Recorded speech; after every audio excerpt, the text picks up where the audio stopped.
सब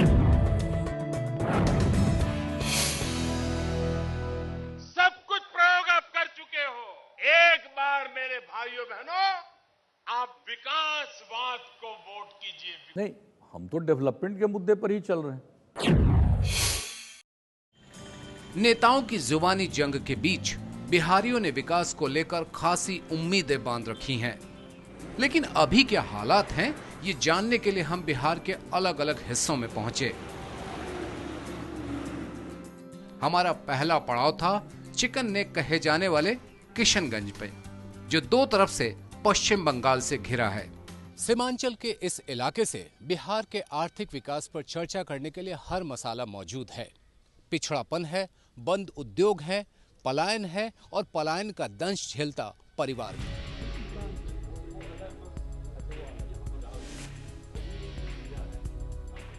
दानिश इकबाल इस बात से तो खुश हैं कि उनके दो भाई जब से खाड़ी के देशों में काम करने गए, उनके यहाँ बरक्कत हुई। पूस का घर अब पक्के मकान में बदल गया। फिर भी दानिश कभी कभी दुखी हो जाते हैं, खास तौर पर त्योहारों के मौके पर उनकी उदासी बढ़ जाती है। चाहे दुर्गा पूजा हो, चाहे बकरीद हो, ईद हो, ये बड़े बड़े जो पर्व हैं, इसमें हमारे बच्चे अगर बाहर हैं तो उस परिवार के लोगों को खुशियाँ मिलके भी खुशी का उसको एहसास नहीं हो पाता है, क्योंकि उनका बच्चा ही उनके साथ नहीं है, जो उनका चिराग है, उनका घर का रोशन करने वाला चिराग है वो, और वही आज उससे दूर है। तो ये तो तकलीफ है। दानिश जैसे हजारों परिवार की कुछ ऐसी ही कहानी है। इन परिवारों के बच्चे आज यहाँ ढंग से पढ़ लिख भी गए तो आने वाला कल हमेशा से ही सवाल बन जाता है। ये जो विकास का सिर्फ ये सड़क बना दिया गया, उसका सड़क का कोई मेंटेनेंस नहीं है। और सड़क बनने से क्या, यहाँ व्यवसाय कहाँ बढ़ा, रोजगार के अवसर कहाँ बढ़े? रोजगार के कोई अवसर नहीं है। अगर सड़क बढ़ने के बाद यहाँ का विकास अगर सही मायने में हो जाता तो यहाँ से युवा जो पॉपुलेशन है, जो युवा जनसंख्या है, जो पढ़ी लिखी भी है, जो नहीं भी पढ़ी लिखी, वो बाहर क्यों रोजगार के अवसर तलाशने जाते हैं?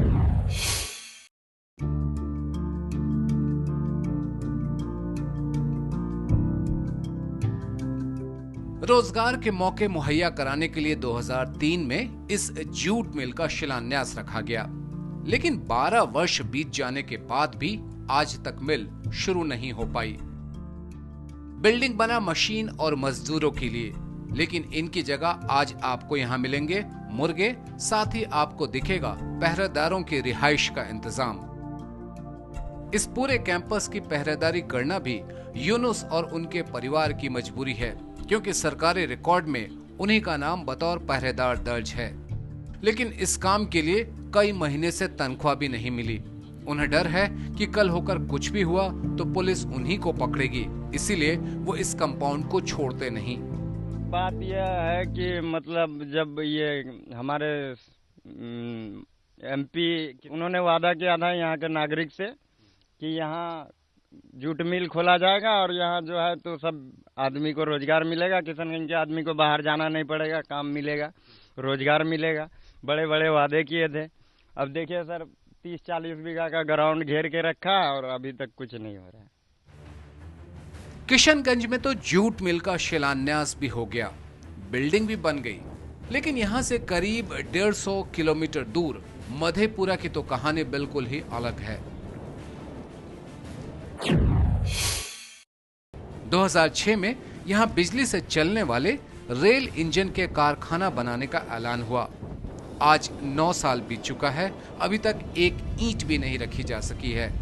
और तो और इस जगह पर कारखाना लगाने की तस्दीक करने वाला बोर्ड भी अब बदरंग हो चुका है। वर्षों तक यह परियोजना राजनीति के दो विरोधाभासी पार्टों के बीच फंसी रही। अब सरकार में कुछ सक्रियता दिख रही है, लेकिन एक नई परेशानी खड़ी हो गई है, और इस बार परेशानी राजनीतिज्ञों की ओर से नहीं बल्कि किसानों की ओर से है। मरने के सिवा कोई चारा नहीं।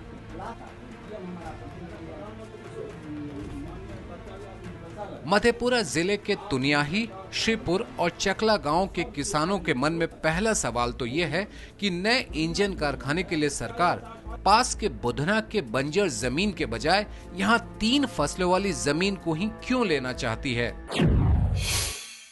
अगर हम लोगों की समुचित जमीन ले ली जाती है तो हम लोगों की व्यवस्था होनी चाहिए, पुनर्वास की व्यवस्था होनी चाहिए, रोजी रोटी का सवाल है, नया रेट जो संशोधन आप लोग किए हैं पीपी मोड के तहत 13 और 14 की बात, वो हम लोगों को सीधे लागू करें। तो हम लोग चाहते हैं फैक्ट्री लगे, इस राज्य का, इस जिला का विकास हो, लेकिन किसानों की जो मांग है, जैसे मान के चलिए नौकरी है, वर्तमान दर की 4 गुना मुआवजा है, पुनर्वास की व्यवस्था है, ये सारी सुविधा किसानों को मिले। और इस देश के नागरिक हैं और हम लोग जमीन पर ही आत्मदाह कर लेंगे, कोई हिंसक कार्रवाई नहीं करेंगे, हमारी समस्या को समझे।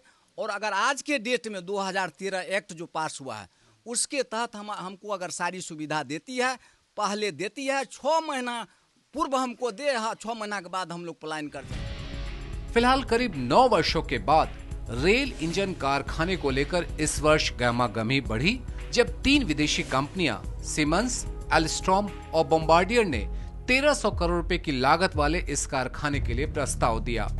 यही नहीं, 1100 एकड़ की जगह अब 300 एकड़ जमीन का ही अधिग्रहण होगा। वैसे तो जमीन जुटाने की जिम्मेदारी रेलवे की है, लेकिन किसानों का कहना है कि परियोजना में बड़ा हिस्सेदार अगर विदेशी कंपनी है तो जमीन लेने के लिए उन्हें ही बातचीत करनी होगी। सरकार अपनी फैक्ट्री नहीं लगा रही है, लेकर के वो प्राइवेट कंपनी को दे रही है, तो वो कंपनी डायरेक्ट हमसे बात करे। इसमें सरकार सिर्फ मध्यस्थता करे, जो किसान से वार्ता करा कर उनका जो भी समस्या है उसका समाधान करवाए। मांग को वो पूरी करेंगे तो हम लोग उनको जमीन देंगे, अन्यथा जमीन नहीं देंगे। लोको फैक्ट्री की कहानी बस इस खंभे तक आकर के सीमित हो जाती है, लेकिन पास ही के एक इलाके में रेलवे का एक दूसरा फैक्ट्री यानी कि स्लीपर फैक्ट्री 2011 से बनकर तैयार है, लेकिन विडंबना देखिए कि अभी तक उसे कोई उद्घाटन करने वाला ही नहीं मिला है। 2011 में बनकर तैयार हुए इस फैक्ट्री में बनाई जानी थी रेल पटरियों के नीचे लगाए जाने वाले कंक्रीट के स्लीपर, लेकिन अभी तो यहाँ पर जानवरों का ही डेरा है और हाल फिलहाल स्थिति सुधरने के आसार नहीं दिख रहे। लोगों की शिकायत है कि विकास पर ब्रेक मधेपुरा ही नहीं, आसपास के कई जिलों में भी लग चुका है। मसलन जहां मधेपुरा में स्लीपर मिल चालू नहीं हो पाया, वहीं पूर्णिया के बनमनखी में चीनी मिल बंद है। कटिहार के जूट मिल पर ताला लटका पड़ा है, जबकि सहरसा में भी पेपर मिल जो बना था वहां काम ठप है। मधेपुरा में जहां रेलवे के 2 प्रोजेक्ट अभी तक चालू ही नहीं हो पाए, वहीं यहां से 200 किलोमीटर दूर मुजफ्फरपुर में रेलवे की चालू फैक्ट्री में काम बंद हो गया है। बटलर के नाम से मशहूर भारत वैगन के इस प्लांट में 350 से ज्यादा कर्मचारी हर रोज तय समय पर आकर हाजिरी तो लगाते हैं, लेकिन काम करने के लिए नहीं। अटेंडेंस के इस टोकन की तरह भारत वैगन के कर्मचारियों की जिंदगी में बदरंग हो चुकी है, लेकिन उन्हें उम्मीद है कि दिन बेहतर होंगे। और यही नहीं, बल्कि बिहार में जो भारत वैगन के 2 और फैक्ट्री हैं, वहां पर भी दिन बेहतर होंगे, वहां पर भी वैगनों का काम शुरू होगा। यहां जून 2014 से काम बंद है। कोर्ट के दखल के बाद 1 साल की तनख्वाह मार्च में मिली, लेकिन अप्रैल से लेकर अब तक की तनख्वाह बकाया ही है। परेशानी तो इतना है कि आदमी किसी को कहने लायक के नहीं है, ना कोई उधार देता है, भाई बच्चा का नाम कट रहा है, नहीं मिल रहा है। अप्रैल से नहीं मिला, 6 महीना का तनख्वाह बाकी है, 6 महीना का पैसा बाकी है हमारा। और अभी तक पैसा कितना आदमी रिटायर कर गए, मर गए, अति हुआ दवाई बिना, स्कूल के अर्जी बिना पैसा अति हो गया हम लोग। इसकी सबसे बड़ी वजह यह है कि जब रेल मंत्रालय ने इसका अधिग्रहण किया तो जो बाज़ाब्ता तौर पे इसके लिए रीस्ट्रक्चरिंग के लिए किया जाना चाहिए था, जो कैबिनेट ने अपना डायरेक्शन दिया भी था, उस पर एक भी काम नहीं हुआ। ना रीस्ट्रक्चरिंग प्लान किया गया, ना एडमिनिस्ट्रेटिव जो यहाँ पे उनको देना था ऑफिसर को उसको दिया गया। तो कोई भी जो उनकी तरफ से उठाना था कदम वो नहीं उठाना, ये सबसे बड़ा कारण बना इसके दुर्दशा का। भारत वैगन का मुजफ्फरपुर के अलावा बिहार में दूसरा प्लांट मोकामा में है। इस कंपनी का एकमात्र ग्राहक रेलवे है। परेशानी यह है कि एक वैगन जहां 15 लाख रुपए में बनकर तैयार होता है, उसके लिए खुली निविदा के बाद रेलवे ने 13 लाख रुपए देने की बात कही। घाटे की वजह से नए वैगन बनाने का काम बंद हो गया। फिर रेलवे ने वैगन की मरम्मत का काम कंपनी को सौंपा, जिसका काम कुछ दिनों तक मोकामा में जरूर हुआ, लेकिन जुलाई में हड़ताल के बाद वो भी बंद, यानी बिहार में कंपनी का कामकाज ठप। फिलहाल मैनेजमेंट ये भरोसा दिला रहा है कि जल्द ही हालात सुधरेंगे। कुछ डिमांड्स हैं कि पे रिवीजन जैसे काफ़ी टाइम से नहीं हुआ है, 92 ऑनवर्ड्स जो हैं पे रिवीजन नहीं हुआ इस कंपनी में, या कुछ सैलरी ड्यूज़ हैं वो टाइमली क्लियर किए जाएं। तो हमें उम्मीद है बाई दिसंबर 2015 ये रिवाइवल प्लान सबमिट हो जाएगा और फिर उसके बाद में जो थोड़ा बहुत टाइम इसके अप्रूवल में लगे, but this is the time line. Railway plant को लेकर जहां उम्मीद तो बरकरार है, वहीं मुजफ्फरपुर के नजदीक मोतीपुर शुगर मिल्स को लेकर कोई उम्मीद नहीं दिखती। छोटी लाइन के इस मालगाड़ी के डब्बे में ही किसी समय में बिहार के सबसे बड़े चीनी मिलों में शुमार मोतीपुर शुगर मिल्स के निशानी बचे हुए हैं। अब यहाँ पर गन्ने की पेराई नहीं होती, अब यहाँ पर मजदूर नहीं आते हैं तो बस सांप और बिच्छू। 1940 के दशक में बने राज्य के सबसे बड़े इस चीनी मिल को 1980 में राज्य सरकार ने अपने अधीन ले लिया। उसके बाद भी 1996 तक यहाँ 1600 से 1700 क्विंटल चीनी का उत्पादन होता रहा। मिल में उत्पादन बंद होने के समय तक 1800 से भी ज्यादा मजदूर काम कर रहे थे। लेकिन असल विवाद तब शुरू हुआ जब 2011 में राज्य सरकार ने इस मिल को इंडियन पोटाश को पट्टे पर चलाने को दिया। इस पर मिल के मूल मालिक के परिवार ने अदालत का दरवाजा खटखटाया। फिलहाल मिल के तुरंत चालू होने के आसार नहीं दिखते, फिर भी कुछ पुराने मजदूर यहां अब भी अपना बकाया लेने के लिए आते रहते हैं। कभी 1600 निकलता था, कभी 1800 निकलता था, लेकिन हाँ। अच्छा, आसपास में जो नौजवान थे सब यही नौकरी करते थे? सब यही पर। अब क्या करते हैं? अब अपना घर चला गया, यहाँ मिल बंद हो गया, यहाँ रह के क्या करे, अपना घर पर है। सर पैसा मिल हम लोग का टोटल बाकी है सर, पैसा ला हम लोग घिरी काट रहे हैं, बाल बच्चा मर रहा है, उसके बाद लड़का बड़का है, लड़की है, शादी ब्याह करना है सर। कितना पैसा बाकी है? लगभग हमको पैसा लगभग सही से निकल जाए तो 5-6 लाख रुपया। अब सवाल उठता है कि क्या बिहार में उद्योग धंधे के लिए जरूरी माहौल है या नहीं। इस बारे में बिहार की अर्थव्यवस्था पर पैनी नजर रखने वाले एशियन डेवलपमेंट रिसर्च इंस्टीट्यूट के शैबाल गुप्ता की राय कुछ इस तरह थी। ईज ऑफ बिजनेस जो है कि आप जो कोई भी बिजनेस मैन आएंगे उसको केवल सुविधा प्रदान करना है, कोई कैपिटल प्रदान करना नहीं। हिस्टोरिकली बिहार में क्या रहा है, इनपुट बेस्ड करप्शन है कि कोई भी इन्वेस्टमेंट करने आया पहले ही उसका पैसा खा जाने का टेंडेंसी। जो बेंचमार्क है बिहार में चेंज हो गया है। अभी इंस्टीट्यूशनल मेमोरी करप्शन का नहीं होगा, अभी इंस्टीट्यूशनल मेमोरी होगा क्रिएशन का होगा कि कौन कितना क्रिएट किया। तो हम समझते हैं कि 10 साल में पॉजिटिव डेवलपमेंट होना चाहिए।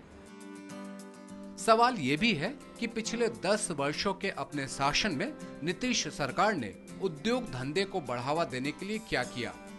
अब अगर उनकी सरकार दोबारा सत्ता में आती है तो आगे की क्या योजना होगी। ऐसे ही सारे मुद्दों पर हमने बातचीत की मौजूदा सरकार के उद्योग मंत्री श्याम रजक से। उद्योगपति जब आएंगे तो वो यहाँ पर कोई आपके कल्याण के लिए नहीं आएंगे।